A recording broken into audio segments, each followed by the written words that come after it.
नमस्कार, आपका स्वागत है रियल फ्लेवर न्यूज में और मैं हूं आपके साथ अनुराधा शर्मा। आज हमारे साथ यहां मौजूद हैं आचार्य मनीष जी, जो कि हमें बताएंगे कि आयुर्वेद इस कोरोना वायरस से लड़ने में कितना प्रभावी है।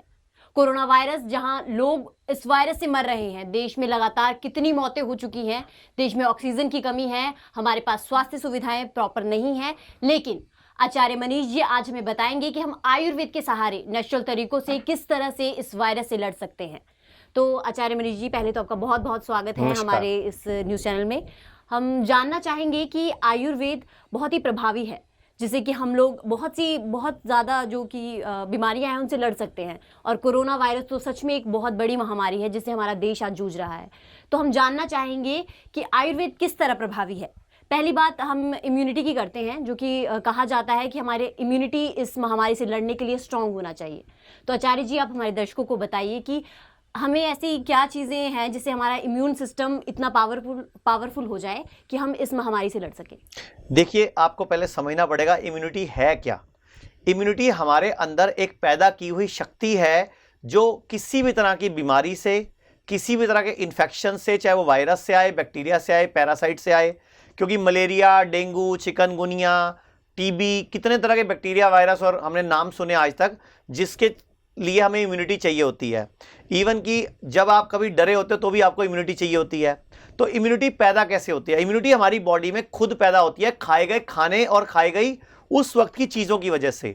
तो जैसे ही कोई संक्रमण काल चले तो विशेष प्रकार की जड़ी बूटियां, कुछ चीज़ों को खाना और कुछ चीज़ों को उस टाइम पे छोड़ना, उससे इम्यूनिटी बढ़ती है। अगर आपने संक्रमण काल में गलत कुछ खा लिया तो आपकी उल्टा इम्यूनिटी घट जाती है, और जब इम्यूनिटी घटती है और आप डरते हैं तो आपके शरीर में कार्टिसोल नाम का हार्मोन पैदा होता है, जिससे आप पर वो बीमारी, छोटी बीमारी भी बड़ा रूप ले लेती है और आप घबरा कर दम तोड़ते हो। जो आजकल हालत देख रहे हो आप हॉस्पिटलों की, और ऑक्सीजन की वजह से और लोगों के पैनिक क्रिएट होने की वजह से, और ये सारा का सारा जो है ये मेडिकल माफिया इसको कंट्रोल करता है जी। तो आचार्य जी ने जैसे हमें बताया कि किस तरह का पैनिक क्रिएट हो रहा है, और ये पैनिक सच में क्रिएट किया जा रहा है। कहीं ना कहीं हमें दिखाई दे रहा है कि ऑक्सीजन की कमी और ये सब कुछ, वेंटिलेटर्स नहीं है हमारे पास, आप देख रहे हैं। तो इसलिए हमें खुद स्वस्थ रहना पड़ेगा। आचार्य जी जैसे हमें बता रहे हैं कि हमारे खान पान की वजह से हम लोग इस अपनी इम्यूनिटी को स्ट्रॉन्ग कर सकते हैं। तो आचार्य जी, ऐसा क्या खान पान हम लोग अपने उपयोग में ला सकते हैं? ऐसा कोई पोषक तत्व जो कि लोग यूज में ला सकते हैं? मैं सबसे पहले इसका जवाब बाद में चाहूंगा। पहले मैं आपको ये बताना चाहूंगा कि जिन वेंटिलेटर को जान रक्षक बताया जाता है वो वेंटिलेटर मौत का जाल है। आपको पता है, वेंटिलेटर जो मैकेनिकल होता है उस पर जाने के बाद 97.8% लोग वापस ही नहीं आते, यानी कि सिर्फ वेंटिलेटर का सक्सेस रेट 2% है। और जितने लोग ऑक्सीजन 100% पे चले जाते हैं वो भी वापस नहीं आते। सिर्फ जो लोग 25% या 50% तक ऑक्सीजन पे जाते हैं उस टाइम पे उनकी अपनी इम्यूनिटी वापस लाती है, उसको मेडिकल साइंस वापस नहीं लेके आता। मेडिकल साइंस को यह बात पता है कि इंसान मरता नहीं। दोनों हाथ काट दो, दोनों पैर काट दो, दोनों आंखें निकाल लो, जीभ काट दो, कान काट दो, हमारा एक फेफड़ा निकाल दो, एक किडनी निकाल दो, हमारे दोनों, मतलब मेडिकल साइंस को यह बात मालूम है, मरता नहीं। इसीलिए इतने सालों से वो इस चीजों का फायदा उठाते हैं। अब आप बोलोगे फिर बंदा मरता क्यों है? बंदा मरता है गलत दवाइयों के कॉम्बिनेशन से, बंदा मरता है डर से, बंदा मरता है केमिकल जो हमारे शरीर में डाले जा रहे हैं। जैसे अब एक व्यक्ति 10 साल से बीपी की गोली खा रहा है, कोई 10 साल से शुगर की गोली खा रहा है, कोई 8-10 साल से थायराइड की गोली खा रहा है, तो रोज केमिकल जा रहा है ना। क्यों नहीं बोला गया कि तुम थायराइड का, बीपी का, शुगर का आयुर्वेद में जाके इलाज करा लो? क्योंकि उसमें पैसा नहीं है, उसमें कमीशन नहीं है, वहां टेस्ट नहीं होते। आयुर्वेद तो नाड़ी देख के, जीव देख के समझ जाते हैं आपको बीमारी क्या है। मैं आपको दिखाना भी चाहूंगा, जो अभी बात कर रहे हैं हम केमिकल की, एजिथ्रोमाइसिन और HCQ इकट्ठा खाने से डेडली कॉम्बिनेशन बनता है। जब ये रिसर्च आ चुकी है तो क्यों ये हमारे सामने नहीं लाई जाती, और आज तक हॉस्पिटल में ये दिया जा रहा है। अब फ्रांस, इटली और बेल्जियम जैसे देश HCQ को उपयोग बंद कर चुके हैं। अभी WHO ने 3 दिन पहले रेमडेसिविर को भी आवश्यक सूची से बाहर कर दिया। क्यों? हो गया होगा ना, 2-4 हजार करोड़ खाली होंगे जो उन्होंने WHO कमीशन दी होगी, अब उसके बाद उसको बाहर कर दिया उठा के। तो ये धंधा, ये खेल हमें ही बंद करना पड़ेगा, हमें ही लोगों की नजरों में ये आवाज को उठाना पड़ेगा। ये देखो, HCQ के साथ कोई भी और एंटीबायोटिक डेडली कॉम्बिनेशन है कि खतरनाक है। जब ये रिपोर्ट आ चुकी हुई है तो क्यों दुनिया को नहीं दिखाई जाती, क्यों डराया जाता है? सिंपल सी भाप से, सिंपल सी जड़ी बूटियों से ये कोरोना हार सकता है, क्योंकि 80% लोगों को तो कोरोना सिर्फ सिंपल सर्दी जुकाम है। सिर्फ 5% लोगों के लिए तबीयत खराब होती है, और इतना बड़ा हवा क्रिएट करके हॉस्पिटल खोलो। मैं तो कल सुन रहा था सोशल मीडिया में, एक व्यक्ति बोल रहा था हम अब ऐसी सरकार लाएंगे जो हॉस्पिटल बनाएगी, हम ऐसी सरकार लाएंगे जो मंदिर की बात नहीं करेंगी। अरे भाई, मंदिर जरूरी है। अभी आज सुबह ही हमारे चंडीगढ़ के मनसा देवी मंदिर ने 10 करोड़ रुपए डोनेशन दी है। ये मंदिरों की ही शक्ति है। आज कितने मंदिरों में अस्थाई हॉस्पिटल खुल गए हैं, कितनी मस्जिदों में अस्थाई हॉस्पिटल खुल गए हैं। तो मंदिर भी जरूरी है, हॉस्पिटल भी जरूरी है। लेकिन अगर हॉस्पिटल नाजायज बढ़ा दिए तो कल को जब ये कोरोना काल चला जाएगा, आप सबको मरीज बना बना के भर्ती किया जाएगा, क्योंकि खाली बेड थोड़ी रोटी चलाएंगे। ये जो ऑक्सीजन के प्लांट हॉस्पिटलों में लग रहे हैं, ये कल को घातक साबित होंगे, क्योंकि इनको मरीज चाहिए होंगे उस टाइम अपने खर्चे पूरे करने के लिए। एक सिंपल सा हॉस्पिटल भी ना महीने का करोड़ रुपए का खर्चा होता है उसको मेंटेन करने का, तो कहां से पूरा करेंगे? इनको ज्यादा मरीज चाहिए होंगे। तो ये हमारी सदी के लिए सबसे बड़ी दुर्घटना होगी कि लोग आयुर्वेद को छोड़कर एलोपैथी में जा रहे हैं और ज्यादा मर रहे हैं। जी बिल्कुल। तो आचार्य जी ने हमें बताया कि कैसे आप मेडिकल दवाइयाँ खाकर और इनका कॉम्बिनेशन जो बन रहा है उन्हें खाकर आपको और घातक बीमारियां हो सकती है। तो आचार्य जी, हम सुन रहे हैं कि सांस लेने में दिक्कत आ रही है इस वायरस पे। सबसे ज़्यादा दिक्कत यही है कि सांस की प्रॉब्लम से ऑक्सीजन की कमी हमारे देश में, किल्लत कितनी ज़्यादा है, जो कि शायद हवा बनाया जा रहा है, या इसे कुछ भी कह सकते हैं कि ऑक्सीजन सिलेंडर्स ख़त्म है देश में, और इससे बहुत से मरीजों की जान भी जा चुकी है। तो आप ऐसा कोई उपाय आयुर्वेदी से हमारे दर्शकों को बताइए कि हम कैसे ऐसी कुछ चीज़ें कर सकते हैं जिससे हमारी सांस लेने में थोड़ा सा दिक्कत ना हो और ऑक्सीजन को घर में ही क्रिएट खुद के लिए किया। पहले ये बताओ, सरकार एक्चुअल में जान बचाना चाहती है? सच में चाहती है? अगर चाहती है तो रिपोर्ट क्या कह रही है कि धूम्रपान करने वाले को कोरोना का खतरा 14 गुना ज्यादा। तो क्यों लॉकडाउन हमारा कर दिया, सिगरेट बीड़ी शराब को लॉक क्यों नहीं करा? तो यह जरूरी था ना। अब मौत के खतरे को बढ़ाती है अनहेल्दी डाइट। क्यों बर्गर वाले को, फ्रेंच फ्राइज वाले को, नॉनवेज वाले को कुछ दिन के लिए बंद क्यों नहीं किया? जी। आपने सिगरेट, शराब, पान की दुकानें, पान मसालों की तो ऐड रेगुलर चल रही है। पहले खाली अजय देवगन गाया करता था, अब शाहरुख खान भी साथ आ गया मसाले की ऐड में। तो व्हाट इज दिस? तो कहने का मतलब यह है कि अगर सच में सरकार बचाना चाहती है ना, तो लोगों को बोले सुबह दोपहर शाम हल्दी पियो, जो चाइना वालों ने किया, मुलट्ठी लो, लोगों को बोलो गरम गरम पानी पियो, आयुर्वेदिक जड़ी बूटियों की भाप लो, वो एक्चुअल में बचाएगा। और आपने जो सवाल पूछा कि इस टाइम लोग कैसे बच सकते हैं, तो एक ही तरीका है बचने का, अपनी इम्यूनिटी को बढ़ाना। अब इम्यूनिटी बढ़ती है उपवास से, इम्यूनिटी बढ़ती है व्रत रखने से। यानी कि जैसे ही कोई भी इंफेक्शन का पहला लक्षण आए, उसी टाइम खाना छोड़ दो, उसी टाइम हल्का खाना, हरी सब्जियां, जूस, सूप और गर्म पानी, हर्बल टी, बस यही लेना है। रोटी, चावल, दूध की बनी चीजें, दही, ये इस टाइम पे संक्रमण बढ़ाती है और निमोनिया कर देती है। और जब लंग्स में पानी भर जाता है तो व्यक्ति को ऑक्सीजन नहीं आती, तो उस टाइम पे फिर आपको भाप लेनी पड़ती है या फिर हॉस्पिटल में भर्ती होना पड़ता है। तो आप देखो ना, हॉस्पिटल में भर्ती हो गए तो वहां पे सोना भी बिक जाएगा, घर भी बिक जाएगा, आपकी गाड़ी घोड़ा भी बिक जाएगा। फिर क्या करोगे जी के? हॉस्पिटल वाले इतने तगड़े लुटेरे होते हैं ना कि आपके कपड़े तक उतार लेते हैं। लाश रिलीज नहीं करते जब तक मरीज बिल क्लियर नहीं करता। अब जिसके पास तो इंश्योरेंस पॉलिसी है उसका तो पैसा इंश्योरेंस कंपनी दे देती है, लेकिन जिन्होंने इंश्योरेंस नहीं कराया वो पैसा कहां से लाते हैं? जब पूरी दुनिया कह रही है इसका इलाज नहीं है, तो हॉस्पिटल वाले अंदर में ले जाके कर क्या रहे हैं? 10 लाख का, 15 लाख का बिल किस बात का? आइवरमेक्टिन, एजिथ्रोमाइसिन, जो कि 10-10 रुपए की, 5-5 रुपए की प्रधानमंत्री उससे बिकती है आपकी जो जन औषधि केंद्र पे। इन दवाइयों की एक्चुअल कीमत है क्या? कोई 5 पैसे की, कोई 20 पैसे की। लेकिन रेमडेसिविर, ऐसी टोजिमुफिलेव, इन दवाइयों का डर दिखाएंगे जो कि गठिया की दवाई है। आज तक पूरी दुनिया में रेमडेसिविर पर कोई ट्रायल ही नहीं हुआ। क्यों दे दी कोरोना पे? जबकि मुलट्ठी पे ट्रायल हो चुका है, अश्वगंधा पे हो चुका है, गिलोय पे हो चुका है, वो नहीं देने देंगे। तो फिर दुख होता है ना कि आज भी देश अंग्रेजी मानसिकता का गुलाम है।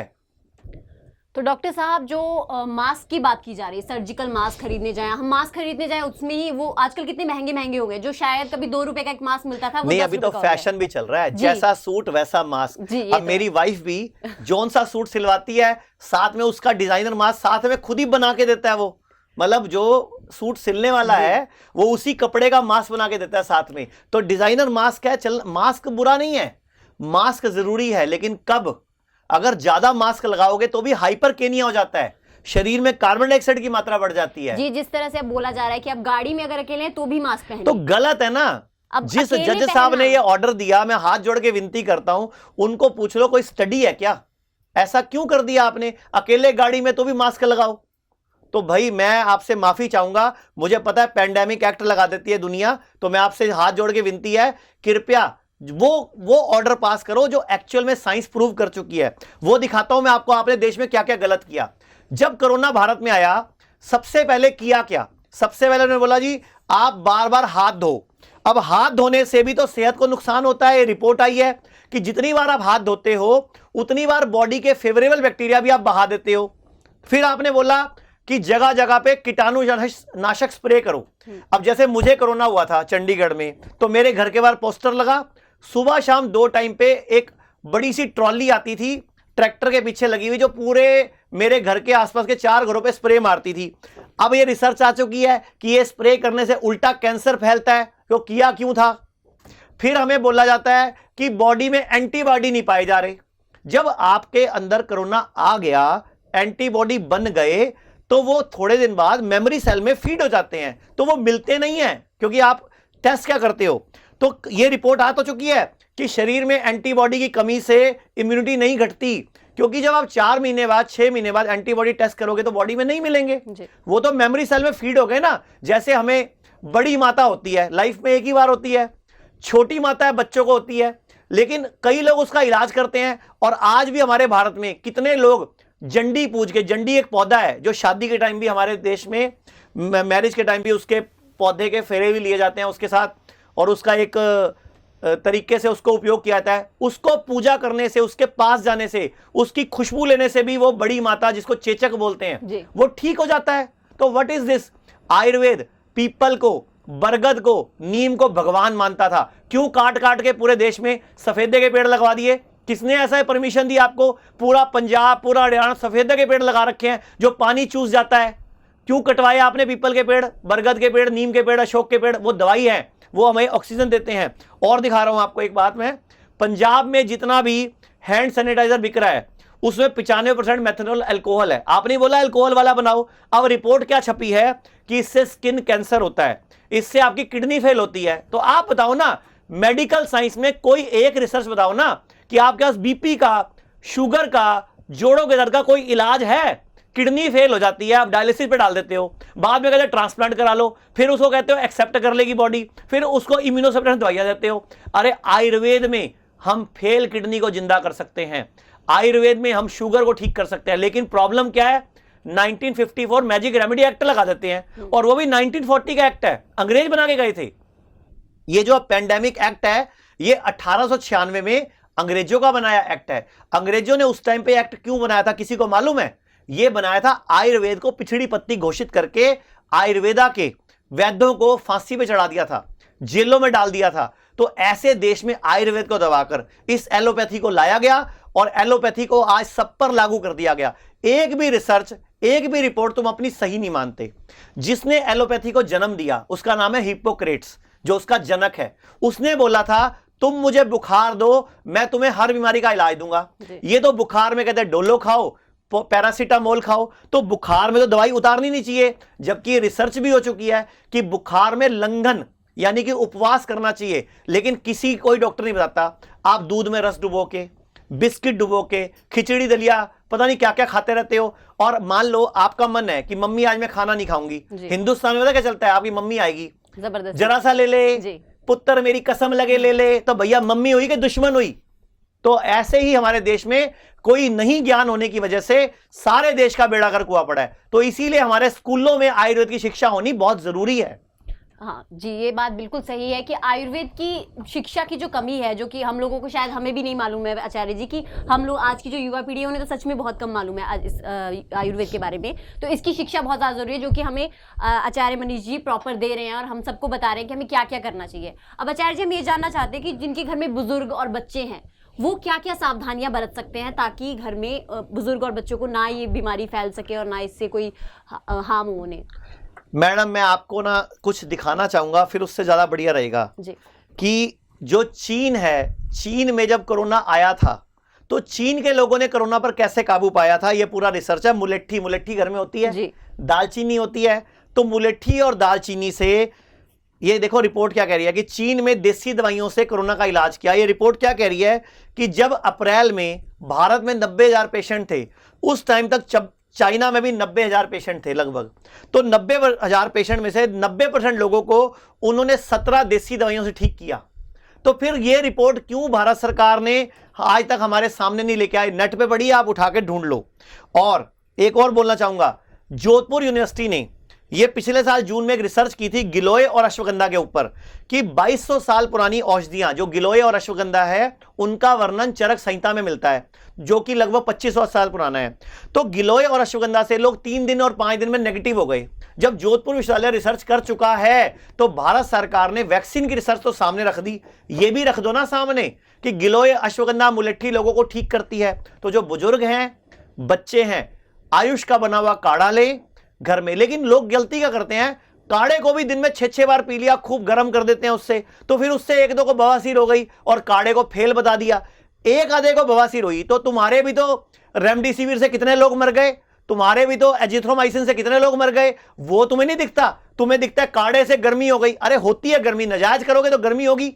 अब बादाम भी आप 25 खा लोगे तो गर्मी कर जाएंगे, तो बादाम 5 खाओ ना, भिगो के खाओ। कोई भी चीज नजायज भी ज्यादा बुरी है और कम भी बुरी है। तो बुजुर्गों के लिए, बच्चों के लिए, जब भी आप मान लो ना कि पूरे भारत को इन्फेक्शन हो गया, मान लो पूरे भारत को इन्फेक्शन हो गया, तो अब करना क्या चाहिए?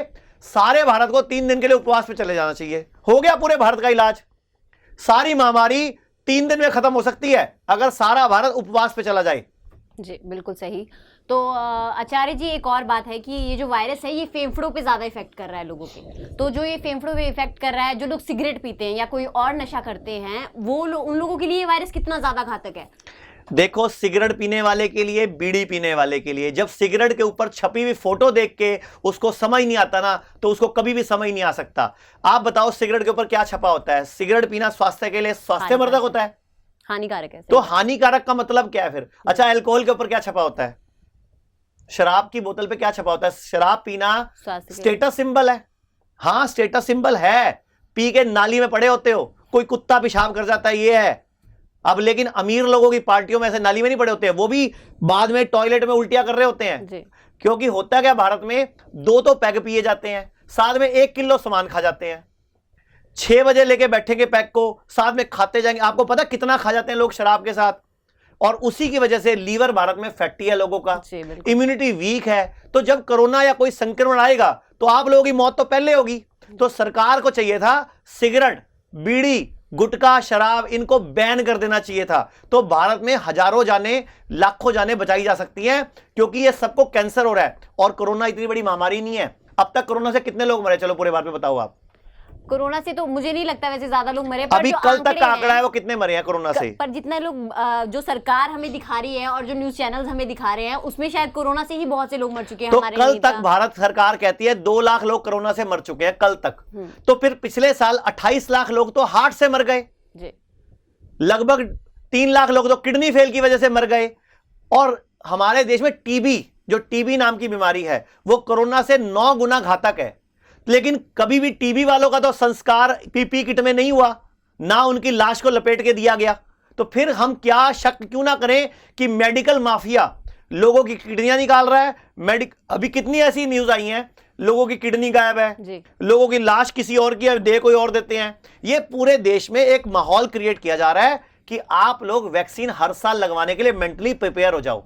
अभी आपको बोल रहे हैं 2 वैक्सीन, लेकिन आपको मैं आज, आप मेरी बात रिकॉर्ड कर लो, विद इन 2 to 3 years ऐसी रिसर्चें आएंगी कि आपको बोला जाएगा वैक्सीन तो हर साल लगाएंगे, क्योंकि ये फ्लू है, ये तो हर साल आता ही है। लेकिन आचार्य जी, लोग ये कह रहे हैं कि जो शराब है वो बहुत ज्यादा प्रभावी है इस वायरस से लड़ने में। तो वो कितनी प्रभावी है? क्योंकि तो शराब से नहाओ ना, फिर पीते क्यों हो जी? नहाने के लिए शराब अच्छी है ना। जब बाहर शराब से हाथ धोने से वायरस मर जाता है तो फिर उससे नहा लो, पीपी किट पहन के क्यों घूम रहे हो फिर? जी, आप बिल्कुल सही कह रहे हैं, लेकिन जो तो आप समझ लीजिए दर्शकों कि जो ये मिथ फैलाया जा रहा है कि शराब पीने से हम इस वायरस को हटा सकते हैं, तो ऐसा बिल्कुल नहीं है। आयुर्वेद के जो भी आचार्य जी ने जो भी हमें सावधानियां बताई है और जो सलाह इन्होंने हम लोगों को दी है, उसी से हम इस महामारी से लड़ सकते हैं, है ना आचार्य जी? मैं जी बिल्कुल कह रही सही। मैं आपको बोलना चाहूंगा, पूरे भारत में हमारे 160 क्लिनिक हैं जी, हमारे पास 250 से अधिक डॉक्टर्स हैं। आप पूरे भारत में अगर किसी को भी कोरोना का डर लग रहा है, आप हमारे क्लिनिक पे आओ, हम 1 रुपए का पैसा नहीं, आपसे 1 रुपया नहीं लेंगे और फ्री में आपको सारा कोरोना, उससे बचने के तरीके, उससे बचने की जड़ी बूटियां, उससे बचने की दवाइयां आपको घर पे बता देंगे। हो जाना ठीक, क्या दिक्कत है? जी, जब हम पूरे भारत के हर शहर में अवेलेबल हैं, तो आपको डर क्यों लग रहा है जब आयुर्वेद इस देश में जिंदा है? लेकिन दुख होता है ना कि पेंडेमिक एक्ट से, मैजिक रेमेडी एक्ट से आयुर्वेद को इतने सालों से दबाया जा रहा है। तो मैं आज भी कहता हूं, भारत में अंग्रेजों का शासन चला गया, लेकिन अंग्रेजी मानसिकता का, अंग्रेजियत की गुलामी का शासन आज भी चल रहा है। मैं आपको एक बात दिखाना चाहूंगा। आप बताओ, पूरी दुनिया में चमगादड़ की 1400 प्रजातियां हैं जी। अब ये रिसर्च क्या कहती है कि चमगादड़ में 3000 तरह के कोरोना रहते हैं, और फिर ये क्यों नहीं मरते? तो ऐसे ही कोरोना या कोई भी अन्य वायरस या बैक्टीरिया हमें मारने नहीं आता, ये हमारे दोस्त हैं। हमें इनको दुश्मन समझ के पढ़ाया जाता है पट्टी को, हम इनको दुश्मन मान लेते हैं। अगर अभी आपका और मेरा मुंह की जांच की जाए, तो आपके और मेरे मुंह में करोड़ों बैक्टीरिया और वायरस मिलेंगे, तो हम मर क्यों नहीं रहे फिर? जी। और अगर मरना ही है तो फिर हम मैं आपको कुछ दिखाना चाहूंगा कि ये जो खबरें हैं ये मारती हैं, तनाव मारता है, वही दिखाना चाहूंगा आपको। देखो, शायद कभी ना खत्म हो कोरोना, 6000 बच्चे रोज मरेंगे, WHO की चेतावनी। यूरोप में फैला वुहान से 10 गुना घातक वायरस। बैट वुमन जो चाइना की डिप्टी डायरेक्टर हैं वुहान लैब की, वो कहती है कि अभी तो और वायरस आने वाले हैं। फ्लू से 5 गुना ज्यादा खतरनाक है कोरोना। चीन में फैला ब्यूबोनिक प्लेग। एक और चीनी कैट क्यू वायरस का देश में आक्रमण, ICMR की चेतावनी। चीन में नया स्वाइन फ्लू फैला, तो पूरा चाइना मरा क्यों नहीं? ये वायरस और बैक्टीरिया का नाम देने से हमें नहीं मरते, वायरस और बैक्टीरिया से हम बने हुए हैं। अगर मेरे शरीर में 60 अरब कोशिकाएं हैं, तो सिर्फ 10% मेरी हैं, बाकी सारे बैक्टीरिया वायरस हैं। तो जो भी वायरस हमारी बॉडी में आता है, बॉडी जब उसके खिलाफ एंटीबॉडी बना लेती है, तो वो हमारा दोस्त बन जाता है। लेकिन हमें कोई सिखाता नहीं कि जब वायरस बैक्टीरिया आए तो आपको क्या खाना है, क्या नहीं खाना है, क्या ज्यादा खाना है, क्या कम खाना है, किस चीज के साथ किस चीज को नहीं खाना। जिस दिन भारत में यह शिक्षा आ जाएगी कि क्या नहीं खाना, बस उस दिन भारत का भला हो जाएगा। तो आज जो हमें आचार्य जी ने बताया, उसके लिए हम आचार्य जी मनीष जी का बहुत बहुत धन्यवाद करना चाहेंगे। आपने हमारे दर्शकों को कुछ अच्छी बातें और कुछ अच्छी सलाहें दी, ताकि हम इस कोरोना वायरस से बच सकें और हम लोग आयुर्वेद की ओर आगे बढ़ सकें। तो आज के लिए फिलहाल इतना ही। धन्यवाद आचार्य। नमस्कार।